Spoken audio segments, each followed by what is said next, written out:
एक पंकज श्रीवास्तव है जो कह रहे हैं कि रूबिका जी, एक देश के अंदर भी ऑपरेशन सिंदूर की आवश्यकता है। देश में नेता बनकर पाकिस्तान के पक्ष में बयान देते रहते हैं, ऐसे लोगों की पहचान जरूरी है। अगर नहीं पहचान रहे हैं तो आपको करवाना जरूरी हो जाता है। अजीज खान साहब, हालांकि आपके लिए नहीं है। हाँ जी, देखिए रूबिका जी, आपका सवाल आया नहीं लेकिन मैं जवाब दे रहा हूं। सबसे पहले तो सेना और सेना के पराक्रम, उसके शौर्य को यकीनन हम सभी नमन करते हैं और यकीनन हमें फक्र है, बड़े स्तर पर फक्र है। इस बात को समझिए। बार बार यह कहा जा रहा है साहब कि मणिशंकर अय्यर ने कहा बातचीत करनी चाहिए। बातचीत करनी किसको है? जो लोग सत्ता में बैठे हैं, जिनको डिसीजन लेना है।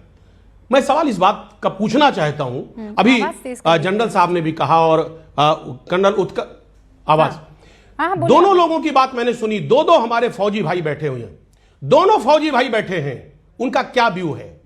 आखिर रोका ही क्यों गया? बगैर कंडीशन के रोका ही क्यों गया? क्या ऐसी मजबूरी थी? रोकने की मजबूरी ऐसी क्या थी? क्यों रोका गया? शर्त क्यों नहीं लगाया गया? शर्तों के साथ बातचीत क्यों नहीं की गई? जो लोग सत्ता में बैठे हैं, जिनको जिम्मेदारी दिया गया है, देश ने जिम्मेदारी दी है, हकीकत यह कि उनकी जिम्मेदारी थी कि इस पूरे ऑपरेशन सिंदूर को आखिरी मुकाम तक ले जाते।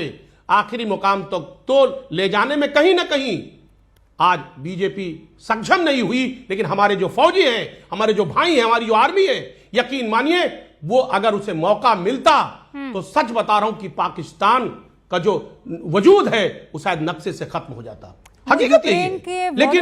लेकिन को जानते बात हैं की बात है, वो भी बड़ा ऐसे ही हीरो बन रहे थे सर। अरे भाई हम जानते हैं। नहीं सुनिए, हम रशिया के टुकड़े टुकड़े कर देंगे। हम जब मैं ये कह रही हूँ, मैं ये नहीं कह रही हूँ कि हम यूक्रेन हैं और सामने वाला रशिया है, उसकी कोई हैसियत नहीं है। बाप बाप होता है, बेटा बेटा होता है।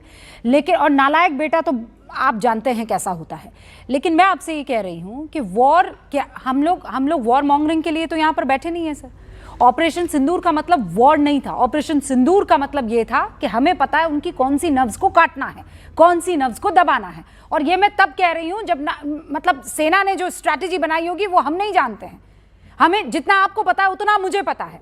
अब ये कह देना कि नहीं हम रुके क्यों, ये बड़ा आसान लगता है। वहां अपने घर के सोफे से बैठकर, कुर्सी से बैठकर रूबिका लियाकत यहाँ स्टूडियो में एसी में बैठकर कह दे भाई रुके क्यों, सेना को तो तोड़ देना चाहिए था, मोड़ देना चाहिए था, फोड़ देना चाहिए था। What do we know Deepti, हमें क्या मालूम? रूबिका, बिल्कुल बड़े अफसोस की बात होती है, बस आ रही हूं। बड़े अफसोस की बात होती है जब बहुत ही पहुंचे हुए नेता जो खुद डिप्लोमेट रह चुके हैं, फॉरेन डिप्लोमेसी के माहिर रह चुके हैं, वो ये बात करते हैं कि क्यों ऑपरेशन सिंदूर रोका गया। ये निखिल भी अभी ऐसी बात कर रहे थे, सर भी ऐसी बात कर रहे थे कि नहीं रोकना चाहिए, कंटिन्यू रहना चाहिए। भैया, वॉर की कोई कॉस्ट होती है, कोई इकोनॉमिक कॉस्ट होती है, कोई ह्यूमन कॉस्ट होती है। कोई ऐसा थोड़ी गिल्ली डंडे का खेल है कि आज उसकी बैकयार्ड में जाके खेल लिया, उसकी बैकयार्ड में जाके खेल लिया। तो ऐसे नहीं होता है कि ये करते वॉर कंटिन्यू करती रहेगी और जी क्यों किया गया।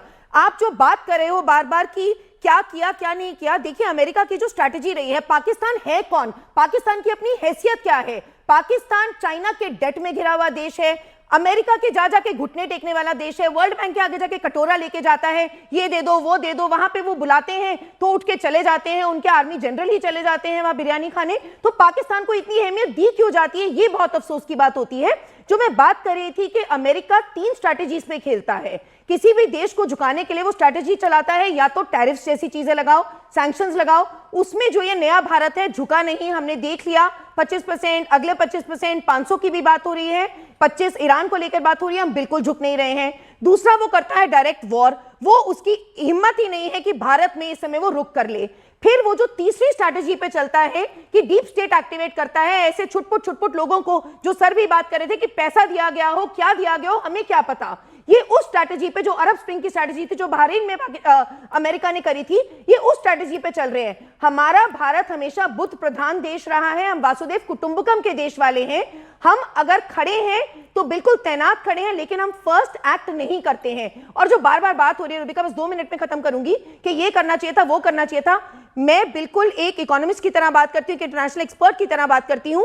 मैं कभी भी नहीं कहती हूँ कि इसके लिए नेहरू को जिम्मेदार ठहराया जाए या XYZ को ठहराया जाए, लेकिन आज जो हो रहा है, जो 62 में हम अक्साई चिन्ह दे के बैठे हुए थे, जो आज सचगाम वैली का मुद्दा उठा है, ये बिल्कुल 63 के ट्रीटी पर वहां पे लेफ्टिनेंट कर्नल बसेरा थे, उन्होंने आपको इत्तला भी किया कि वहां पे प्रॉब्लम होने वाली है। उसके बाद भी 8-9 साल लग गए नेहरू को ये बयान देने में, भी बयान और कुछ नहीं किया, बयान देने में कि नहीं हम 63 के इस एग्रीमेंट को पाकिस्तान चाइना के नहीं मानते हैं। हाँ निखिल जल्दी कहिए क्या कह रहे हैं। आपने कहा 8-9 साल 1962 के युद्ध के बाद नेहरू को लग गए बयान देने में। सर 51 में लेफ्टिनेंट कर्नल बसेरा ने इत्तला कर दिया था कि वहां पे अक्साई चिन्ह पे वो ऑपरेशन सिंदूर से क्या लेना देना है बनने वाला है। उसके बावजूद 58 तक, सर आपने सुना ही नहीं बैकग्राउंड, 58 तक नेहरू जी ने कोई उस पे बात ही नहीं करी। 59 में जाके वो बयान देते हैं पार्लियामेंट में, not a blade of grass is there. जिसके बाद 62 में जो हुआ वो हम सब देखते हैं, और 63 में जब अग्रीमेंट हुआ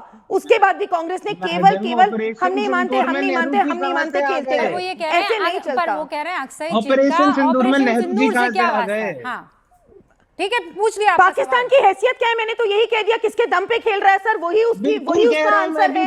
पाकिस्तान अपने दम पे खेल सकता है क्या निखिल जी? आज पाकिस्तान जो डेट में है, पाकिस्तान जिसके मिसाइल्स पे खेल रहा है, क्या वो खेल सकता है अपने उन पे? It is a crumbling terror state. क्यों डर रही है मोदी जी पाकिस्तान से? मैं तो कह रहा हूं, मैं तो आपके साथ हूं, मैं तो बिल्कुल कह रहा हूं Pakistan is a crumbling terror state, उससे किसी को डरने की जरूरत नहीं है। तो फिर क्यों बात की जाए सर, जब जो डर रहा, जो क्रम्बलिंग होता है उससे बात की जाती है क्या? तो दैट मींस आप स्ट्रेट अवे नेगेट कर दीजिए ना कि मणिशंकर और राशिद अल्वी ने जो कहा वो गलत कहा, वो नहीं करना चाहिए। से इट देन ऑन न्यूज़ 18 और Rubika show, make that statement sir. Who am I to negate their statements and who are they? Sir, you are the official spokesperson of Congress. No, he is not official. No, he is not official.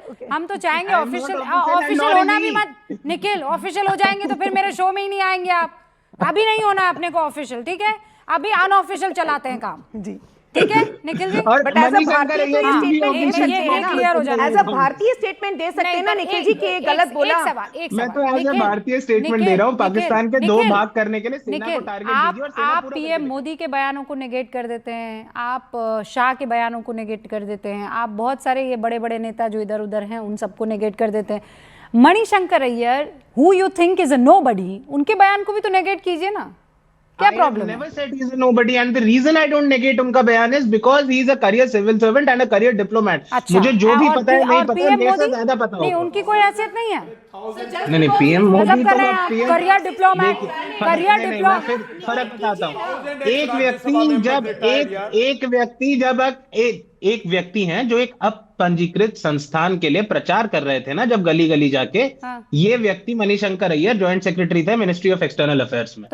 तो मेरी हैसियत नहीं है उन career civil servants और career diplomats की बात को काटने के लिए। भारतीयता चाहिए होती है नेगेट करने के लिए, गलत को गलत बोलने के लिए। Learn to call a spade sir. Nikhil ji, ये कल्चर ठीक नहीं है।